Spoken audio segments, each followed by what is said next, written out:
Finland is the land of festivals. When you're in the summer in Finland, there's a festival on every single street corner. However, it might be that you can't find exactly the sort of festival that you want.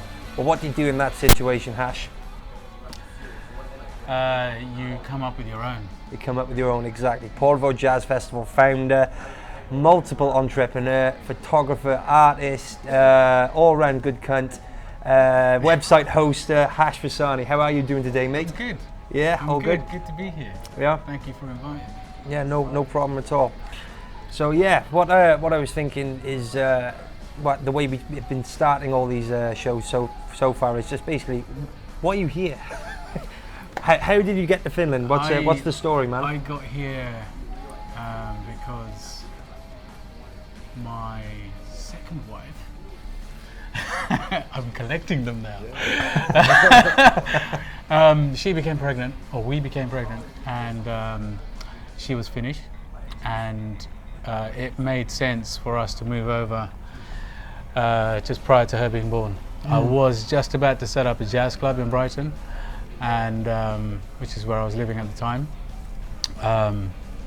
It was at the cusp of us buying a building, setting up a jazz club, organising friends and family to help us with the interior, cave out the basement. That's where the jazz club was going to be. Upstairs was going to be a restaurant, and then my girlfriend told me that she was pregnant. So I thought, oh, okay.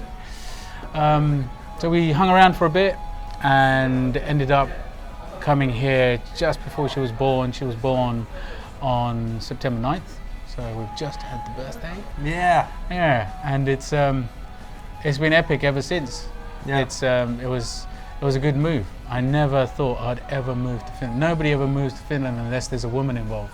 Yeah. Or you work for Nokia. Yeah. Yeah. Well, That's not happening anymore. Yeah. Exactly. Now you work for Microsoft. Yeah. Exactly. Yeah. But yeah, it was a good move. It was a good move. It was a bit of a shock to the system because I didn't know anything about Finland. Yeah. So being the autodidactic person that I am, I needed to learn as much as I could about the culture, as much as I could learn about the business environment, because I was then thinking about moving the entire photographic and design business over to Finland, figuring out legalities, figuring out how to register a new business, how to run an enterprise in Finland. And it's very different from the way you run things in the UK. So it took me by surprise, but it's extremely simple actually. So yeah, that's my entry to Finland. Yeah, as someone with what I would say, you've got like an elegant eye in terms of detail and sensibilities and culture, and kind of a not fluid, but a more lyrical approach to life in general. I mean, you see beauty in things, you see good shit in things. I like good shit. Exactly, you like the good shit. So when you came to Finland, what was your first impressions of the culture, the landscape, the people, the design? First thing I noticed was that they were using my favourite typeface in all of the supermarkets that I went to. Yeah. It was brilliant. It was brilliant. I noticed meta everywhere. You're a calligrapher, that's right. Yeah, I was a topographer. Topographer, so, graphic design in my blood. Coming to a place like this with flat roofs and glass and steel everywhere. Yeah, I kind of liked the architecture, and then I realised 3 or 4 years down the line, the architects here don't take as many risks as they should. So I started to have a dislike for the architecture, and told many people about that actually. But apart from that, yeah, the first thing that hit me was it was clean. Yeah. It was fresh, it was clean, people are upfront and honest, and it's a very, very good environment to bring up kids, to be honest with you. The education system is superb. I would have actually had to got a job in the UK, and I work for myself. I've always worked for myself ever since I was 18. I've had a couple of jobs just to get my teeth sharp, but then after that I wanted to run my own business, and ever since then it's always been work for yourself, make as much as you can of yourself, and develop the sort of tool set for yourself to then lead others. And over here I find that you can do that. This is like America for the UK. Get on the boat. Land of opportunity. Yeah. There is a lot of there is a lot of opportunity because there aren't that many people here. Yeah, it's a small world here. There's only got 5.5 million people, and more often than not, everybody knows everybody else. So your networking opportunities are extremely important, but they're very, very simple to get in touch with people, because if people know that you've got a good product or you've got a good service or a good idea, you know you can get help for a start. And the people that you're talking to will either put you in front of other people that can help you out, or they'll put you in touch with them directly so that you don't have to go through the hierarchy of, oh my God, he's a CEO of a big company. That's bullshit. Yeah. So what if he's a CEO? You're going to have a sauna with the guy. You're going to see his nuts later. You're going to rub naked thighs against the guy. So it's all right. You know, it kind of equalizes everything out, and it becomes a very human process of doing business. Yeah, there's none of that bullshit attached to it. You know, I'm bigger than you. I'm a CEO of a big company, but you can still come in and have a meeting with me, mate. Yeah, exactly. We can go for a sushi lunch and chat. Yeah. And discuss stuff. You're a Londoner by birth. Yeah. East End boy, was that right? Or? Nah, Northwest, mate. Northwest. All right, so you're a Northwest London boy. Yeah. Moved from Northwest to South, and South to West, and then West to way down south to Brighton. All right, so you're a London boy, yeah. Indian family. I'm guessing work ethic was high in your family. Huge, mate. Yeah, exactly. You got the. I was a paper boy. Well, there you are. When I was 6 or 7. Yeah. So I was earning. I was earning. On the mean streets of London. I was earning, mate. Yeah. I think 6 or 7 might have been illegal in the 70s and 80s, but yeah, I was always taught to have an idea about what you want, and you'll be able to achieve whatever you think about, basically. Yeah, get shit done. Yeah, well, that's my motto now. Yeah. Get shit done! Exclamation mark. Yeah. You know, it's if you're not going to get stuff done,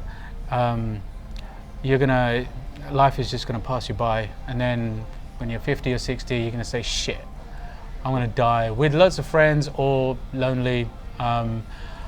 However people envision their lives when they're 60, I've got a very fucking clear mind about how I'm going to be living in my 60s. Have you seen that Italian guy who does the videos on Facebook? He's this billionaire guy. He's ripped. He's like in his 60s, and his missus is like 19 or 20, and it's super hot. And they just dance, and they just release like Facebook videos. Awesome. Yeah, something like that. Yeah. I don't think my girlfriend's gonna like the 19-year-old part, but yeah, everything else is cool. Yeah, exactly. But yeah, I mean, we had a very, very hardcore work ethic. My father went to work 6, 7 o'clock in the morning. My mom went to work. My grandparents were looking after us. They would pick us up, drop us off from school. And you know, I was a bit of a rough nut when I was growing up. I was a shit, actually. I was such a shit. Yeah, I mean, you know, you're a kid growing up in the 70s and getting in trouble with the police and getting in trouble with the wrong crew. And then you realise, actually, I'm not that crew mentality. I have my own mind, I have my own brain, I have my own feelings, and then when you get in touch with that shit, you suddenly start to develop an identity, and that identity then creates the persona that other people will see. Yeah. And I realised at a very, very early age, through the help of, you know, wonderful authors like Napoleon Hill and Brian Tracy and Stephen Covey, all the big achievement guys, you know, the people that you know are going to create good personal performance Yeah. out for you. Started reading their books when I was in my teens. You know, it is thinking your way through to an amazing life full of riches, and Yeah. you know, eventually it wasn't about money. Initially it was. Read every single book that said how I'm going to make you a millionaire, I'm going to do this, I'm going to do that. The message is all the same. Yeah. Clean mentality, live it honestly. Biggest richness you're going to get is your family, and then it goes down from there. Money's the last thing No, on that rich list. Yeah, Happiness on is that number rich list, money's the last thing. If there was a top 10, it would be number 10. Yeah. But yeah, learning through that and developing new experiences and loving life. Started to enjoy wine, started to enjoy jazz. Jazz then developed when I was 14 actually, and then it kind of stuck with me for a while. And everything else that's happened with regards to jazz in my life, it's kind of gravitated towards me because I was always thinking about it. Yeah, yeah. And whatever you constantly keep inside your head is always going to just come to you. So yeah, it was a nice experience because it gives you validation for your thoughts. Yeah. Did you play any jazz or? Nah, Did you I wish I did. You just Oh, enjoyed yeah, I the wasn't allowed. Okay. Yeah, You know, I wasn't allowed. I'd go to work, get your fucking education, and you know, I was a creative, and my father didn't understand that. You know, I told him one day that I wanted to become an architect. I'm sure that would have been a big problem back in the 70s. Yeah, because there's no avenues. No. Yeah. My old man was, career you know, he was an immigrant. He'd moved over from India and Africa, and moved over from his life into the UK in the 60s. I mean, growing up in the 60s for an immigrant with mass racism and all that kind of stuff in the Yeah, it was UK difficult would have back been then, yeah. mad. Yeah. And then you go, and you know, I lived through those Thatcher years in the 80s, and all my father's doing is effing and blinding at the TV, saying this, that, and the other, and you know, it's just you get to understand certain levels of politics, and then ultimately I forgot about politics, and the 80s was a sleep zone for me. All I did was play sport. Yeah. Tennis, cricket, golf. I just surrounded myself with friends. Fast bowler? Spin bowler?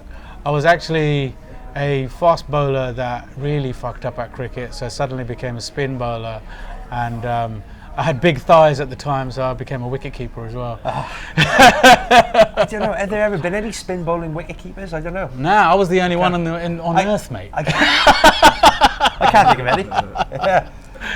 No, it was quite mad. We used to play in the parks and all this kind of stuff, and you know, there was a massive social entity in the UK that all the Indians had brought over from India and stuck around. You know, they'd created their own little village system and hanging out with certain families and marrying between, you know, the sisters of the brothers of the friends and all this kind of shit. And it creates this diverse nature, and ultimately I couldn't take any of that. Yeah, It was doing my head in. I was living in the UK.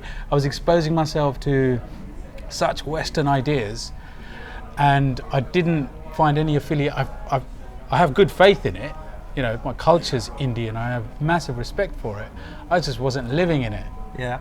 So it was very, very different for me. I would go to jazz clubs and they would go to temple. But you know That was what the you difference. Yeah. So are you happy in a way then that you did actually get to grow up in Definitely. India rather than Definitely. in India? Yeah, absolutely. I mean, my opportunities would have been. Different. I can't even. Yeah, there would be different. I mean, Yeah. I can't even say. Only now are things developing. Yeah. Only now are they developing, as you know, they are one of the tech nations on earth. But that's only happened recently. Tech for me was in the early 80s. You know, Yeah, I was you're old school, I was aren't you? growing up with Apple. Yeah. I was growing up with Apple One, with yeah. with Microsoft. I was growing up with, you know, all the Macintoshes. I was buying all these magazines and, you know, involving myself in it. There was technology through my life all of the time. I had the ZX Spectrum. I had the Atari. I had the RM Nimbus at school, the BBC Micro. Nimbus. It was just all these computers were.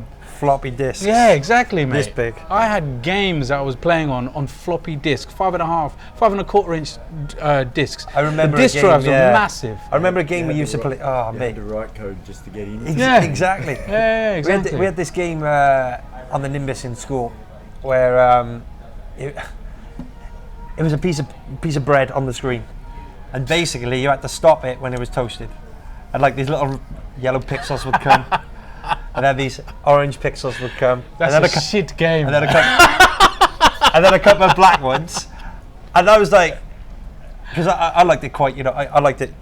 Essentially, if toast was meat, I would like it rare. Yeah, it's like show it, butter, done. Warm bread. Yeah, basically. First thing I did was I always got it wrong. I draw, never draw won a that picture. game. Everyone else in the computer club were playing these games. Yeah, Chucky Egg and all this kind of crap. I was creating art.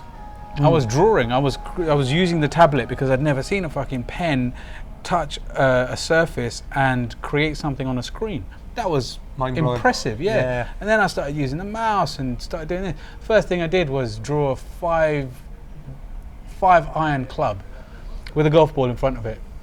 Lots of grass underneath it. Well, all blocky and shit, but I was 12. I was 13. So it was. I could do it. Yeah, it was good, and that kind of introduced me to how digital art works in a digital space using the core technology we have nowadays. Jesus, Do anything. Yeah, you can do absolutely anything. So I was fascinated by that. And I didn't know what I wanted to do at the time. Whether I wanted to be an architect, whether I wanted to be a designer, whether I wanted to be a photographer, whether I wanted to be a typographer. All of these thoughts were going on through my head, but I knew it had to be creative. Yeah, my kid. Now, if I sit her in front of my Mac, first thing she does is this Exactly. on the screen. Yeah. Mouse, she's not even interested in it. She's not even interested. Hey, I showed her how to use it. It says, "What does that do?" And I've showed her, and she's like, "No, it's fine. I want Yeah, this." she wants to touch the screen. Yeah. It's the vernacular of the age, mate. Yeah. It's more intuitive. Everyone wants to touch something nowadays, and before it was the mouse. Now it's all about touch. Yeah. Now and after that, it's just going to be vision and moving your head around, and you'll be in a world of your own. 3D objects. And all. Yeah. So Yeah. but So you've got basically this interesting background where you're a tech artist, jazz loving, work ethic, blue sky thinking, mixture of crazy. Yeah, I have lots of ideas. And then you come into Finland, and now firstly, did you plug into an Indian community here? Nah. Secondly, what was it like for you here? Did you find that your attributes actually plugged in well into Finland? Basically, the first thing that you got to think about is when you're moving to another country and you run your own business. If you have to go to the other country, as was my case, the only thing that you can do is not get a job. The only thing that you can do is get your own job for yourself. Run your own business for yourself, because Finnish people are a little bit different than most other nations, only because they like the proof of concept, but then they like the proof of the ethic that you're from. And when I first arrived, I said, "Yeah, I could do everything," and they believed it. So I got all of this working, and I couldn't deliver. So I quickly realized, because that's the mentality in the UK. You can be this wonderful agency, and when the work comes in, you just farm it out to other people, and you can still deliver on the tasks. Over here, say one thing and they'll believe one thing. Say another thing and they'll believe one thing. Very black Say and white. one thing, they'll believe another thing. Yeah. And then they'll ask you, have you stopped doing the first thing? No, I'm still doing the first thing, but I'm also doing this, and I'm also doing this, and I'm also doing this.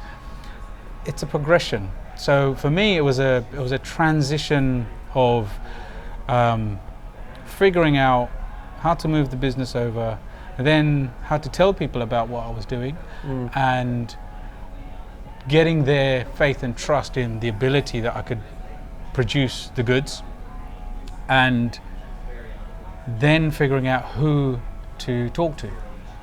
And luckily for me, I'd done my research. I'd already come over to Finland to do a little bit of a recce. In photography, you do a recce where you visit, if you're shooting in interiors, you go to the building prior to the shoot so that you can understand how the sun is coming in through the windows and all this kind of stuff, so you can get all the shadows and the best light, so that you don't waste time. Oh, it's 1 o'clock, sun's going to hit the window at this angle, we have to take the shot in this room at this time, then we can do the foyer, because the foyer is going to be lit all day. So I did a recce for Finland, and the business environment, and I got in touch with some really hooked up people, and in turn they hooked me up, and I met some politicians, I met business leaders, and I met some very influential people, and they basically allowed me access to ways of thinking that I wasn't even prepared for. You know, their methodology behind their business was incredible, and I started to think, hold on a second, you know, you're doing it in one way, but Finland's still maybe 2.5 years behind the rest of the world, because they like the proof first. So they spend a long time trying to make sure that the proof in the pudding is going to be good before they actually commit. And that's the business culture here as well. They won't commit immediately. They'll wait for something to be big, and then they'll bite the bullet. Classic example of Nokia's failure. You know, they could have had a smartphone when they had the design, but they waited. What happened? No more Nokia. What I heard example about the Nokia R&D labs is they've got things in there that you just wouldn't believe exist, and they sat on it. Yeah, they sat on it because there was no proof. Nobody else was doing it. There's no courage in their mindset, and you need that level of entrepreneurial courage. I think that's a cultural trait that has served Finland well for a long time, but now the world's changed. It's shifting. Yeah, so now things need to change. Absolutely, and the thing is that what's going to change it is people like us, who come to environments like this and find it a little bit suffocating, find it a little bit stifling, and want to push it a little bit further, and then turn around and say, well, fuck this, I'm going to do it anyway. I'm going to do it now. And that's how the Porvoo Jazz Festival kicked off, actually. Yeah, I was wondering. I met this wonderful guy, Paul, Australian guy. He runs a website called twocamels.com. Two Camels. Twocamels.com, yeah. And it's a festival review website. He lists a bunch of festivals. And he introduced me to getting your own server and getting your own system set up. Don't rely on the services that other people provide. Create your own service. So that's what I did, which eventually has, expanded into my own hosting business. But as soon as I had my first server, I realized I don't need any of these other people anymore to rely on to develop any idea that I have. Any idea that I had, I'd buy the .com, I'd set up the website and launch it immediately. With my background already in graphic design, building a website was a piece of piss. Yeah. So I'd build the website, launch it, connect it up to all the social networks, build up a following, then create traction through creating posts and all this kind of stuff. Interviewed some jazz musicians, developed a penchant for the Finnish jazz environment, and that it's quite developed here, isn't it? It is. Finnish jazz is awesome. That's the first time that's ever been said in the world. But apparently it is. It's good stuff. Finnish jazz is fucking incredible. The only problem is it's that proof of concept shit. Yeah. Okay. They haven't been allowed. They're not allowing themselves to be exported to a way where other musicians would just go off and tour, because there's no money in it. Yeah. or they think there's no money in it. Nobody else has done it yet. Exactly. Well, there are a couple of musicians and a couple of bands which are actually going out there, and there's got record deals in Germany, and fantastic Finnish jazz festival happened last year, I think, in London. So they're all funded by cultural ministries and all this kind of stuff, and it's working. But I'm saying it should have happened way sooner. And how I, just going back to the Porvoo Jazz, I'd set up a couple of jazz websites,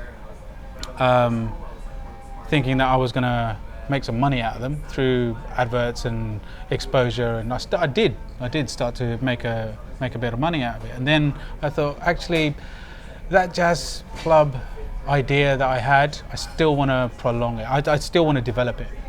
So a new jazz club came up. They asked me to do their branding. Did their branding, spoke to the owner. I said, would you mind if I put in a couple of nights a month?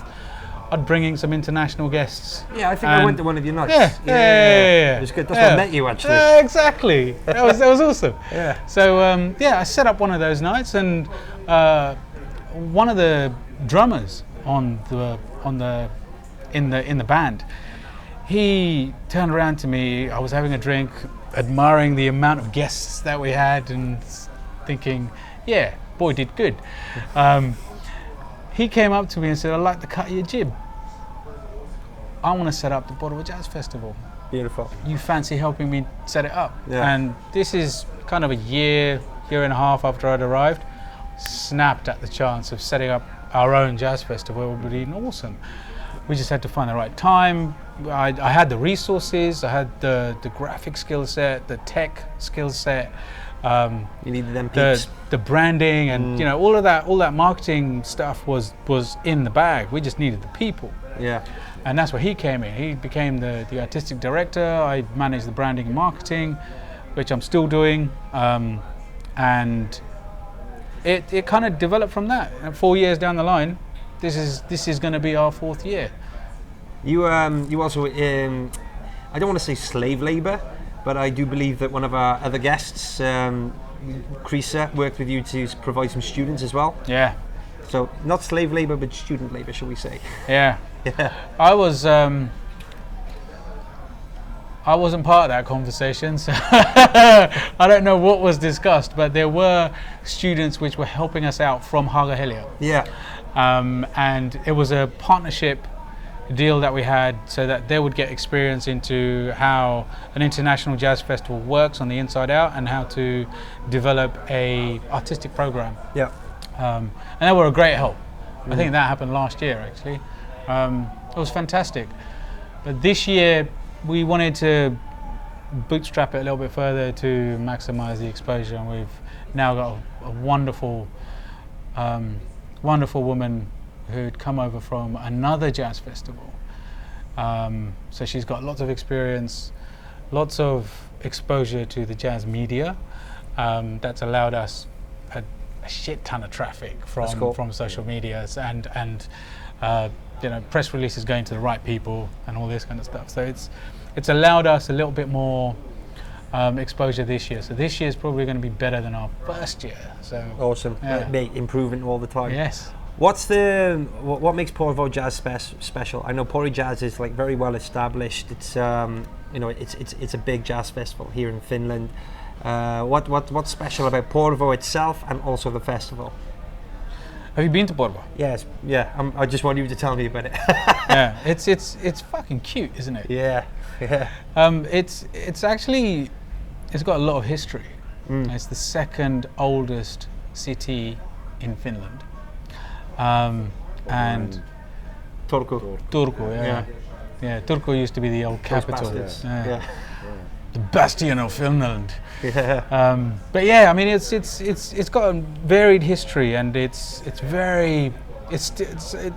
got the old part and the new part, and you kind of hang out in the new part and not really give a shit about Porvoo, but you go to the old part. The old town's lovely. And the old town is superb. It's still got the cobble streets, it's still got the old shops, still got the old buildings, and the sort of riverfront area is where they they were little salt houses, I think. So when the fish came in, they used to store the fish in those salt houses to preserve them over the winter months, so that the Finns had food. So I mean, it's got a heritage to it, and it's also not that far from Helsinki. Yeah, like what, an hour max on the No, bus it's or not driving? even that. It's On a about bus it's 40 about an minutes hour, by isn't it? car. Yeah. It's 40 minutes by car, and it's a beautiful city. And now there are some fantastic cuisines coming out of there. Yeah, the restaurants there are awesome. There's 3 restaurants which are brilliant that I would totally recommend. 5-course meal, bit pricey in terms of Helsinki prices, but this is Porvoo. So if you're going to dinner and you're going to take someone out or have a celebration, you go to this one restaurant right at the top of the hill opposite the cathedral. Can't remember what it's called now. I'd give them a plug. But it was great. The meal was superb, and I remember that. And then these lovely sort of boutique places that you could stay at as well. It's Real boutique hotels. it's a wonderful place to go. Why not set up a jazz festival in the second oldest city? Is it like a one venue deal, or are you spread across the town? We're spread across. I mean, there's a brand new complex called the Art Factory, and that's recently been built. Apparently it's the biggest cinema in Finland, but situated in Porvoo, which is, I don't know, what is it, 50k? Yeah, it's not far. Yeah, 50k out of town. So yeah, they've got this Art Factory. It's got again, fantastic restaurant downstairs. It's got a cinema complex and 2 massive concert halls. Actually, maybe 3, with a big foyer for arts festivals. And they've come on board and allowed us. They were going to come on board last year, but our budgets and all this kind of stuff. We've now got city help, and the city has allowed us access to all of these different venues. One of them is in the Grand, the other one's in the other venue is the Art Factory. And last year we had all the smaller restaurants hosting little jazz concerts in the sort of foyer of the restaurant. There's another restaurant with a beautiful inner courtyard. Had a trio band there one afternoon. Have your sort of afternoon meal. Kids running around everywhere. Amazing jazz being played. Yeah. It was a sunny day. You're selling it. It's just awesome. You're selling it quite well, awesome. mate. So it's not just it's not a festival like you go to a festival ground and watch. No. This is in the city. This is like a city festival. So you walk to different locations. And then there's the evening parties, obviously. The evening jam sessions in a local restaurant or a cafe. Last year it was at Zumbaispiel. This year is going to be at the Rongo Cafe, and it's just yeah, exactly. I mean, it's just it was a nice sort of transition from one year to the next, because people wanted to be involved. They wanted to open up their doors and say, "Oh, we want to be a part of this. We want to be a part of that." And it's allowed us access to business owners who want to develop their business but use the brand. And now that we've got a brand new brand, it's expanded even further. So we're getting a lot of interest, and we're going to get bigger. And we're going to get bigger artists as well. Yeah, I was going to ask you, any surprises coming up? Any cool people coming in? We've got Billy Hart coming over from the States, playing with Jukis Uotila, and he's the first Finnish jazz professor. The professor He's of jazz. He professes jazz. Is the best business card you could possibly have. I'm the professor of jazz. Professor of jazz. Yeah, exactly. Yeah, how cool is that? He's the first professor of jazz in Finland, and he's going to be playing with Billy Hart on the Friday night, on the opening night. It's going to be awesome. Boom. It's going to be a fantastic evening. What days does it start? It starts September 30th to October 2nd, so it's that weekend. How much we Kids kind of welcome. throw down? How many clams? Clams. Oh, that depends on who you know, boys. True. No, I think the festival pass is around €70, and that gives you access to food and music and the experience of hanging out in Porvoo. And the thing is, people come to Porvoo. Last 2 years we even hosted a bus service from Helsinki to Porvoo, and nobody used it because they would just drive in, or get a cab or something. So there was no point in doing that again this year. So what we've done is we've scrapped the buses, and we're just sending the message out there. People are going to come. They're going to enjoy themselves and make their own way home. But They will come. Exactly. Exactly. That's the thing. You build it, they'll just come, because you just got to make sure it's Good 80s movie knowledge. Oh yeah, my mum used to watch it all the time. Yeah, it's a good crier, isn't it? Yeah. But dude, that's awesome. The other, should we say, string to your bow is Atelier Helsinki, isn't it? Atelier Helsinki is the digital marketing agency that I set up. It changed from, it used to be called Vasani Richardson. Richardson was the other partner in the UK. Then it became Not Guilty Atelier, because I had a business partner in the first year of arriving here. We set up a company called Not Guilty. Very energetic company, quite a not very passive business, because we wanted to change a few things and not be guilty about telling people how it is. Okay. So makes sense. We kind of developed the business name from that, and I dropped the Not Guilty part when we went our separate ways and kept the Atelier, because the Atelier has got a nice exotic feel to it. Exactly. That was the thing, actually. One guy that I'd hooked up with on my Finnish recce, I met him in this really nice cafe on Esplanade, trying to feel things out. How's business done over here? And he took me to this cafe, and we sat down and we started talking about how Finnish business is, how people are, how the culture is, what you need to get prepared for.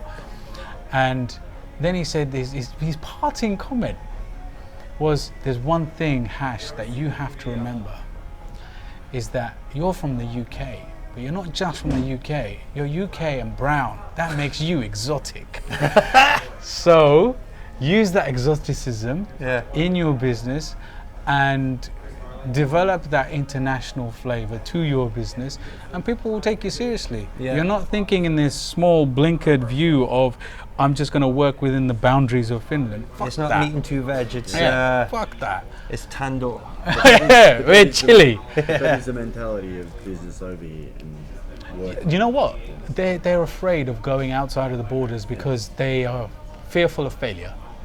They're fearful of their product failing outside of Finland, because everyone in Finland helps everybody else. That's the nature of Finns. They will always help you out. If you're in business or you're developing a new product, they will help you out because they want to share your success. They want to be a part of that success. But when you're not talking to a Finn and you go to the States or you go to Germany or you go to the UK and say, hi, we're the Finnish business, buy our product, they won't buy it. You know why? Because of that one mentality is, I expect you to help me. I want you to help me because we are who we are. That's bullshit. They just haven't developed their brand enough. They haven't created that promise enough to be of that persona. So the fact is, with business today, in anything today, there's no such thing as one market.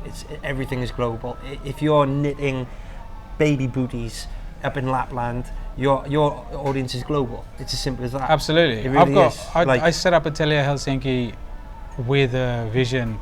I wanted to use the word Helsinki in it because I wanted to make sure that people knew where this business was coming from. When you set up a business with a city name in it, it creates a different brand image of the business.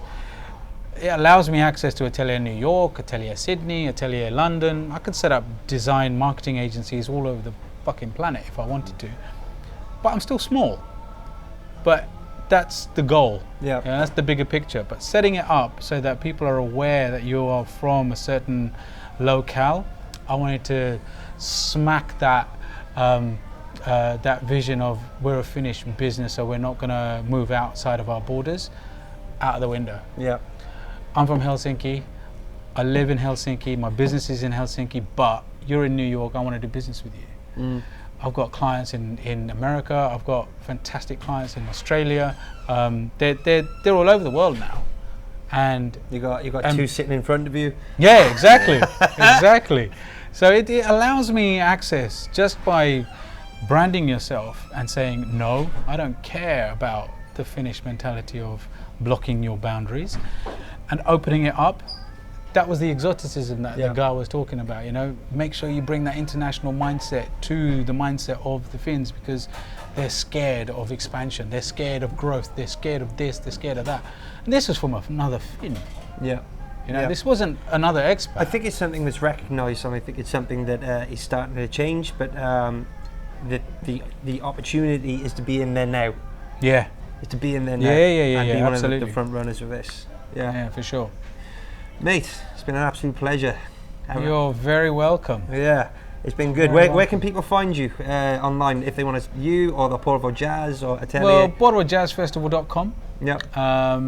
They could find me on hashvasani.com. They can find me at atelierhelsinki.com. And you know, remember, I am the original hashtag. I am the original hashtag. This is it. Yeah, hashvasani.com. Just type in hashvasani. My first business card said Google me. Didn't even have a phone number because I knew that Google was going to do my work for me. Yeah. All I got to do is print out, even in the Google typeface. So it just said Google me. Didn't have a phone number. Handed that out, and people do. Yeah. It's the first thing people do that. Yeah. You know, they Google everything. I've got files on everybody. But yeah, I mean, it's I'm available everywhere. Instagram, Facebook, Twitter. I've got multiple. Hit this bad boy up if hit me up. Hit him up, and let's spread the love around. All right, thank you very much, everybody. Please do remember to subscribe to the YouTube channel if you haven't already done so. Hit us up on all the socials and that weirdly named but awesome thing called Patreon. Go visit Patreon, the links are below if you want to support us in making more cool shit for you guys to watch. All right, guys, it's been a pleasure. Jimmy? See you in Portugal. Yeah, see you in Porvoo. Let's do this. Later. Let's do it. See you guys. Good stuff.